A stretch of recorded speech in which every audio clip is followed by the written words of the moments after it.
Welcome in, everyone, and thank you for listening to the 204th ever episode of the Missouri Sports Podcast, brought to you by 106 Apparel and recording from the Revel Advertising Studio in beautiful Springfield, Missouri. I'm one of your hosts, Cameron Albert, alongside my good friend and fellow Mizzou fan, Kyle DeVries. How are you doing today, Kyle? Doing great, Cameron. How are you?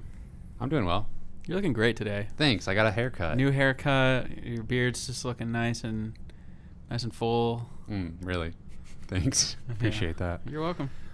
Yeah, I've worn a hat for like the last 100 episodes, I feel like, because I'm 2 months late on getting a haircut. And I don't know. I love my barber. He does an excellent job. But I can't style hair. I don't. And I'm worried. Most people can't. So I just put a hat on. That's fine. Don't worry about it. That's perfectly fine. Well, producer Cameron just grew it out. Yeah. That's true. How's the old barber doing? He's good. Okay. He asked. He's like, Is he ever coming back? Yeah, he's like, is Cameron, is producer, he doesn't call you producer Cameron. He says, is producer Cameron from the Missouri Sports Podcast ever going to let me cut his hair again? And I'm like, I don't know. Eventually, yeah. Hey, you're going on what, like 2+ years without a haircut? Yeah, since quarantine. Wow. Well, I've gotten it trimmed once, but that was very minimal. I see. Someday. Yeah, so I'll probably go back to a hat next week, but I'll look forward to it. fresh cut. And to show it off. Like you can do your hair okay from the front view in the mirror, I feel like, but then this camera's looking at it from the side. I can't get that angle. There's always a piece here or there that I can't figure out what to do with. Of course, the barber can style it perfectly when you're there. You go home and try to do it yourself. It's a disaster. Well, you're looking good. Thanks. I'll probably cut it short before too long because it's just too much to mess with. Looks short to me. You're gonna cut it short. You just got a haircut today. Yeah, we left it pretty long on top. Oh, okay. You know, you didn't want to inconvenience him. Yeah, that is what I said earlier. Thanks. What do we have to talk about this week? Not a lot. A few things. It's like the calm before the storm. Exactly. This is we are just a couple of weeks away from everything exploding. We're a week away from fall camp, and that is going to be the floodgates opening of content and interviews and getting to see videos of guys out on the field and all that stuff. So I'm excited for that. Speaking of videos, did you happen to catch any of that basketball practice today? That was the last 15 minutes of it. We're going to be on Instagram Live or something. Oh, wow. No, I missed that. I wasn't able to be available Mizzou for basketball? it. Yeah. Hopefully it's archived somewhere. Somebody's got it. Yeah. I think. Who's looking good? Huh? I said, tell us who's looking good. Yeah. Somebody's got it out. Somebody watched it. Yes. Not me. I was getting my hair cut. What? You want to go back to that haircut? No, I don't. What are we talking about? Fall camp right around the corner. We're close. Yes. It's on the horizon. This is our last episode in July. Mm-hmm. Man. Yeah. Feels good. This time last year was all Luther Burden content 24/7. Yeah. We don't have anything quite that juicy this time around, but we'll talk about Coach Drinkwitz, maybe getting himself in a little hot water with some comments about the Tennessee Volunteers. Yeah. The tears were flowing, that's for sure. The tears from Tennessee fans. Yes.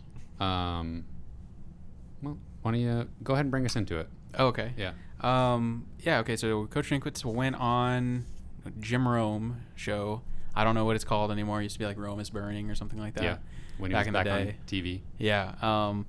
And I don't know if Coach was just feeling like he was going to, Jim Rome, if you don't know him, he's kind of a controversial guy. He's kind of arrogant. Hey, maybe more so. He used to be more than he is now, but you kind of have to be that way a little exactly. bit. You kind of gotta. That's true. But it almost was like Coach was going in there trying to just match his energy or something because just right off the bat, he was just like, "Yeah, I'm going to take this incredibly very public shot at Tennessee," and he basically made a comment our record, my record's about to be a lot better once Tennessee has to vacate some of their wins. So. And then, he just kept going with it. Jim Rome was like, I didn't plan on bringing this up today, but I'll happily keep letting you go in more on this. So what's the background on that? Tennessee got hit with some notice of violations or something, and it seems like 18 violations or something like that. So, we're recruiting whenever Jeremy Pruitt was there. Yeah. So of course, nothing bad is going to happen to them at all. They complied. Yeah. Well, what does that mean? It means it sounds like they were. Are they going to self-impose any sanctions or anything? I don't know. Are they going to be punished at all? I don't know. I think that's yet to be determined, but I would guess. I hope I'm wrong, but because I'm petty like that. But I'm guessing they'll just literally just vacate some wins from previous seasons and not. Which means nothing. Yeah, right. Yeah. Yeah, it sounds terrible. Whenever you first heard about it, I was like, oh, okay, here we go. And then, I find out that they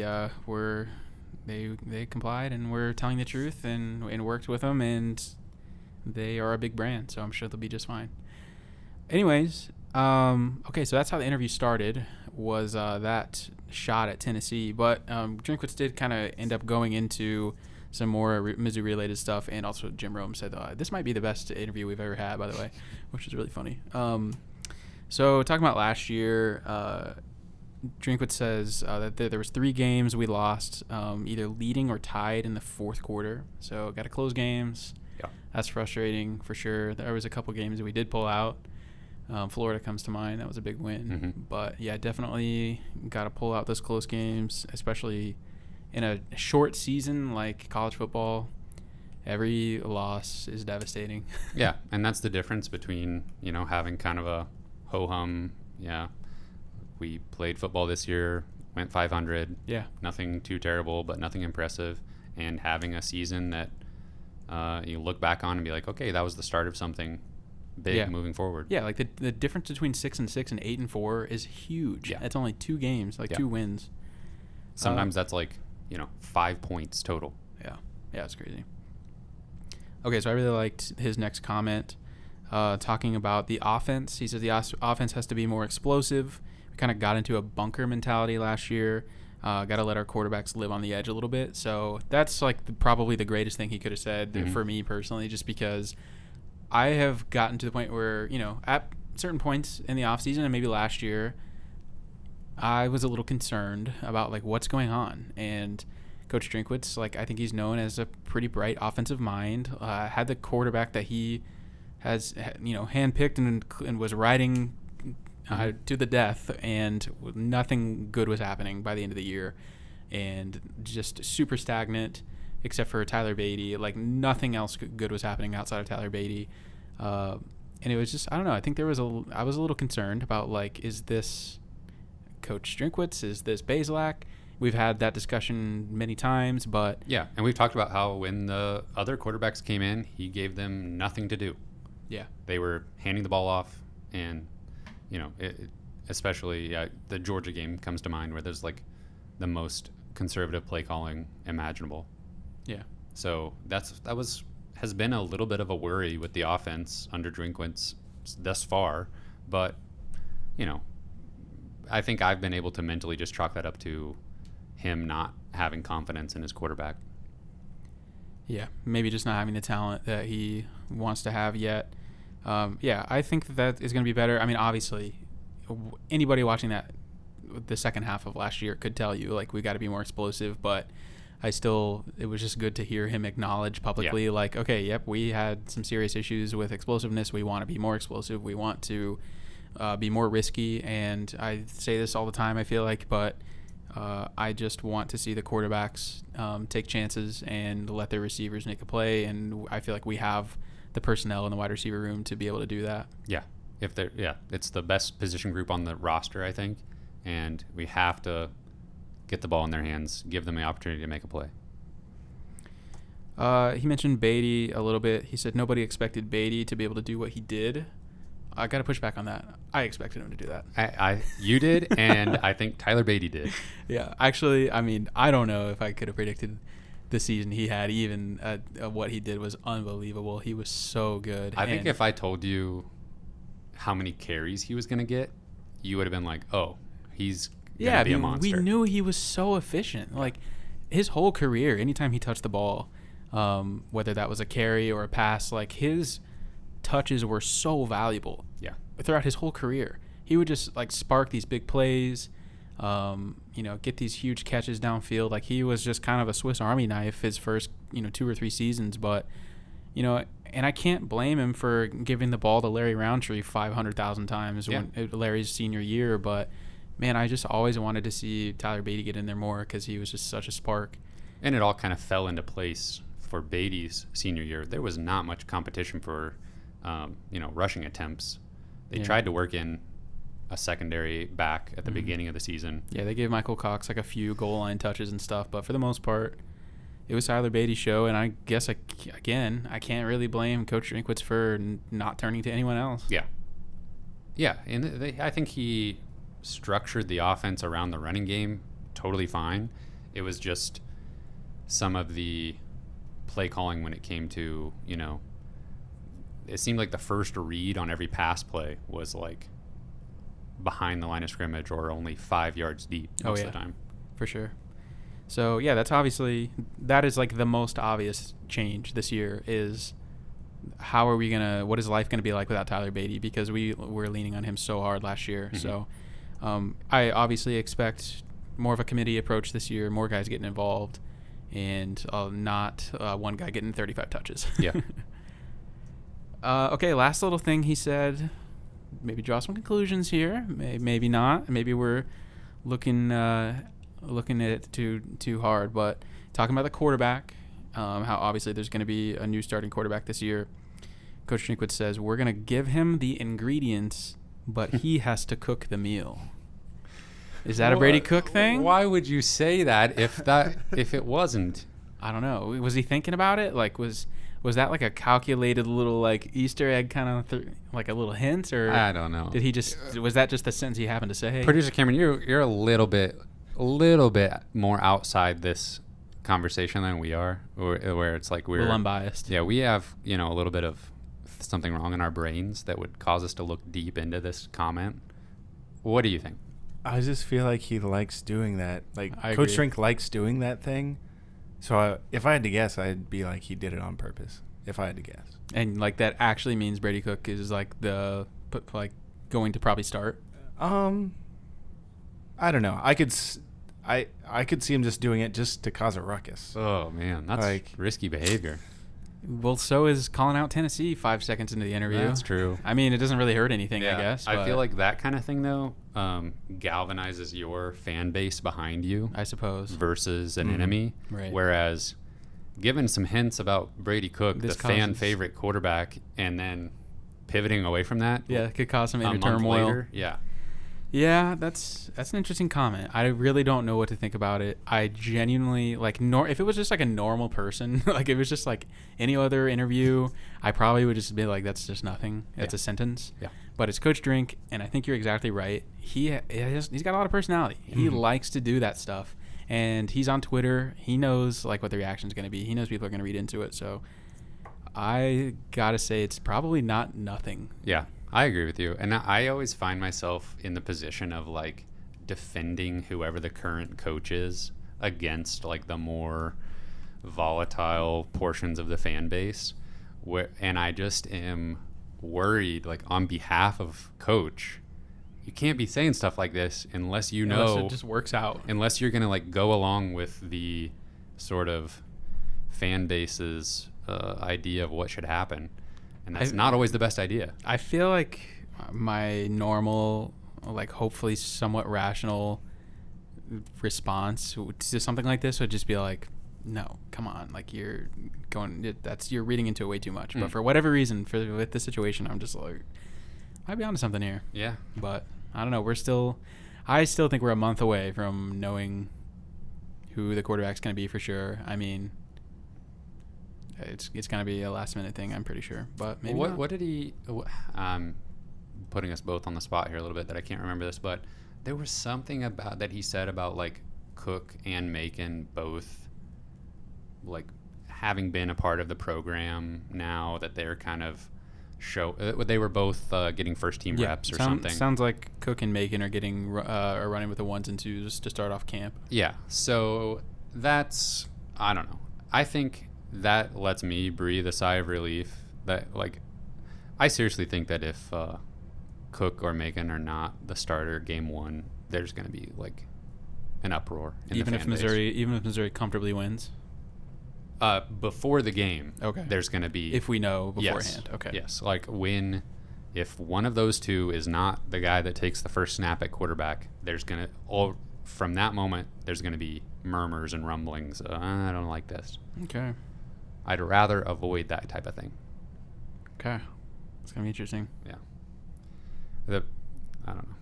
It's fun for me to just kind of like analyze the psychological part of the fandom, especially in July, when all people can do is just like stew on what's going to happen. The tiniest of details. Yes, exactly. And read into everything. Yeah. That's all from that interview? I think so. That's pretty much all the high points. Yeah, I think he's done a pretty good job this offseason of, he was kind of low-key at SEC Media Days, but maybe he felt something missing, and so doing some media rounds now and stirring up some controversy with Tennessee. Yeah. Nothing wrong with that. Kyle, I wanted to bring up another topic that was actually discussed on the Discord server today. Shameless plug. You can be on the Discord server with us and the other supporters on Patreon. Go to patreon.com/Missouri Sports Pod.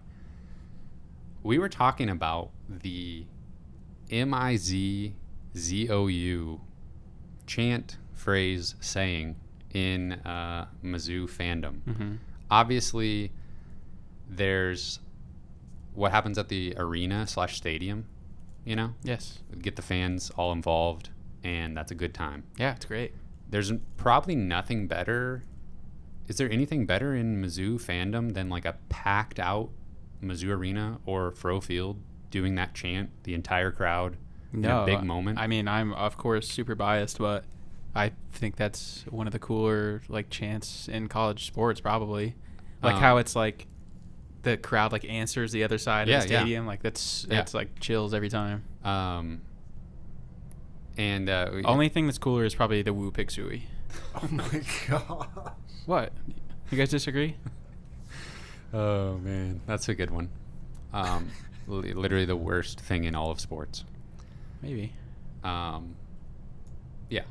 it's the worst. Yeah. Don't ever talk about it again, please. Okay, sorry.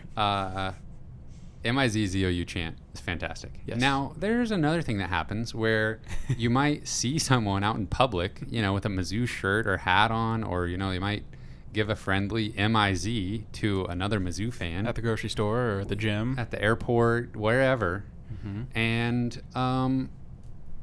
it's not as cool. It's not as cool, and from my experience, it's not necessarily something that everybody wants to participate in.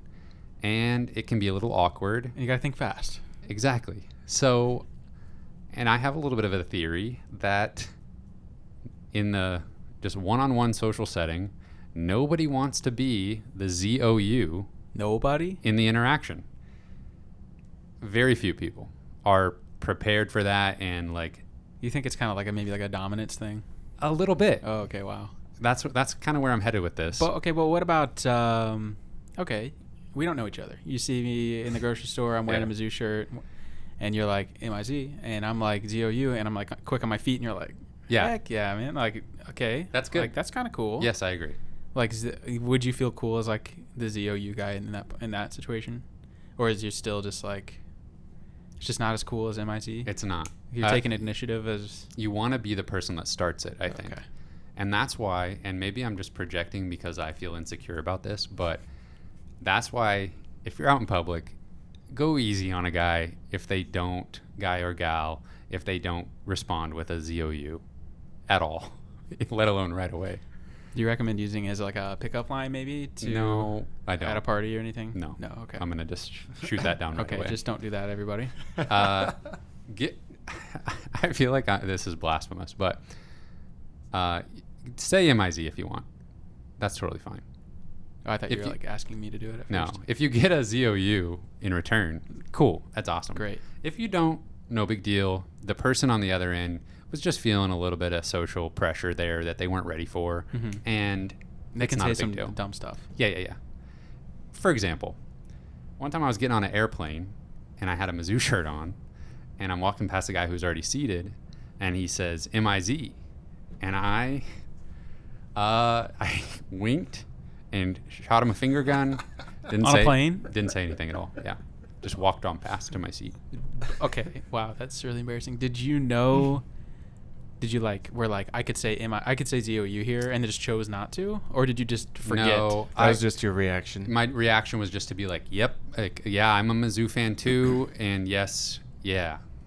Okay, well that's ironic because I have a story that I was wearing a Mizzou shirt in Florida on the beach. I was really young. I was probably like middle school or something like that. I was an adult in my story, just to be clear. And it's funny, the freaking Discord guys are like, yeah, we literally heard this story verbatim today.